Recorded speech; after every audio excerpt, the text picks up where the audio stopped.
నమస్కారం అండి. మనం ఈరోజు ఎరుకులపూడి గ్రామంలో శ్రీమతి తాడిపోయిన విజయలక్ష్మి గారి దగ్గర ఉన్నాము. సో వారు గత 4 సంవత్సరాల నుంచి ప్రకృతి వ్యవసాయం చేస్తున్నారు. వారి గట్టును వెడల్పుగా చేసుకొని ఏ గ్రేడ్ వరి వేసుకున్నారు, అలానే ఏటీఎంను కూడా వరి పొలంలోనే వేసుకున్నారు. మరి వారి యొక్క అనుభవాలు తెలుసుకుందాం. విజయలక్ష్మి గారు నమస్కారం అండి.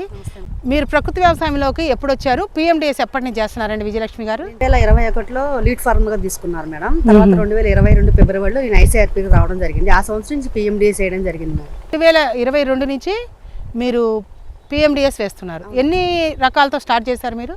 25 రకాల నుంచి స్టార్ట్ చేశాను మేడం. అప్పుడు 12 కేజీలు వేయడం జరిగింది. ఇప్పుడు నేను 25 కేజీలు వేయడానికి సిద్ధంగా ఉన్నాను. అప్పుడు ప్రకృతి వ్యవసాయం చేయకముందు కెమికల్లో ఉన్నప్పుడు మీ పొలం ఎలా ఉండేది? భూమి బీట బారిపోయి ఎక్కువ శాతం వాటర్ పెట్టాల్సి వచ్చేది, లేదంటే తొందరగా ఎండిపోవడం ఒకటి, ఏదైనా వర్షాధారం రాగానే పడిపోవడం ఒకటి, ఇలాంటి ఎలా గమనించడం జరిగింది మేడం.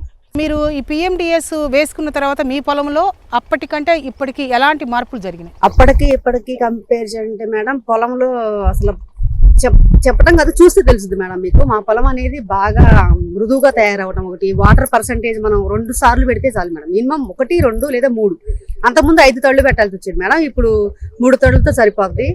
ఈ సంవత్సరం 4వ సంవత్సరం పిఎండిఎస్ వేసి ఉన్నారు. మరి ఇప్పటి వరకు పిఎండిఎస్ కిట్లో ఎన్ని రకాలు వేశారు, ఎన్ని కేజీలు వేశారు, ఇప్పుడు ఎన్ని అయిపోతున్నారు? 25 రకాల నుంచి 30 రకాల లోపు వేసేవాళ్ళం మేడం. ఇప్పుడైతే 30 రకాలు ఫుల్గా వేసి 2 కిట్లు అంటే 25 కేజీలు వేయడానికి సిద్ధంగా ఉన్నాం. మీరు అంటే అంతకుముందు 1వ సంవత్సరం ప్రకృతి వ్యవసాయం చేసినప్పుడు పిఎండిఎస్ వేసినప్పటికీ ఇప్పటికీ మీ పొలంలో అబ్జర్వ్ చేసినటువంటి మార్పులు ఏంటి? పిఎండిఎస్ వేయడం వల్ల మేడం కలుపు శాతం అనేది ముందు నివారణ అయిపోయింది మేడం. నెక్స్ట్ మనకి ఘనజీవామృతం, ద్రవజీవామృతం అలాంటివి కూడా తగ్గించుకోవడానికి ఆస్కారం కనిపించింది. పిఎండిఎస్ వేసుకున్న తర్వాత పిఎండిఎస్ ఏం చేస్తున్నారు మీరు? మాకు ఆవులు ఉన్నాయి మేడం. కొంచెం ఆవులకి మేతగాను కొంచెం దానిలో ఏంటంటే మేడం, మేము ఎక్కువ దిగుబడి తీసుకోవడం జరిగింది. గోంగూర అలా వేసుకునేవాళ్ళం. ఆ గోంగూరలో కూడా మాకు 2000 అలా కట్ చేసుకుని అమ్ముకున్నాం మేడం. పిఎండిఎస్ లో ఎంత ఆదాయం తీసుకున్నారు పిఎండిఎస్ నుంచి? 2000 గోంగూరలోనే తీసుకున్నాం మేడం. గేదెలకు 1 నెల పాటు మనం గడ్డి, ఎండుగడ్డి మన మోపు వచ్చేసి 100 రూపాయల దాకా అమ్ముతాం మేడం. అలాంటి 2 మోపులు అంటే 30 రోజులు 60 మోపులు మనకు 6000 రూపాయల పైన సేవ్ చేసాం. ఒక సాధారణ మహిళ అంటే వ్యవసాయమే తెలియనటువంటి ఒక మహిళ మామూలుగా టైలరింగ్ చేసుకుంటూ ఉండేవాళ్ళు.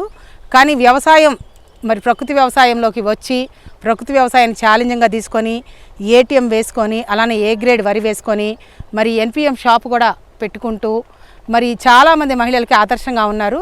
మరి మీ గ్రూపులో ఉన్నటువంటి మీ వివోలో ఉన్నటువంటి మహిళలందరినీ కూడా ప్రకృతి వ్యవసాయంలో తీసుకురావడానికి మీరు ప్రయత్నాలు చేస్తున్నారా? చేస్తున్నాం మేడం. ఆల్రెడీ మా గ్రూప్ లో 8 మంది S2S రైతులే మేడం. వాళ్ళు ఇప్పుడు ఎన్పిఎం షాప్ నేను పెడతానికి మొదలవుతున్నారు కదా, నేను కూడా వస్తాను ఎన్పిఎం షాప్ లోకి, ఇద్దరం కలిసి పెడదాం అనేలాగా వచ్చారు. ధన్యవాదాలండి విజయలక్ష్మి.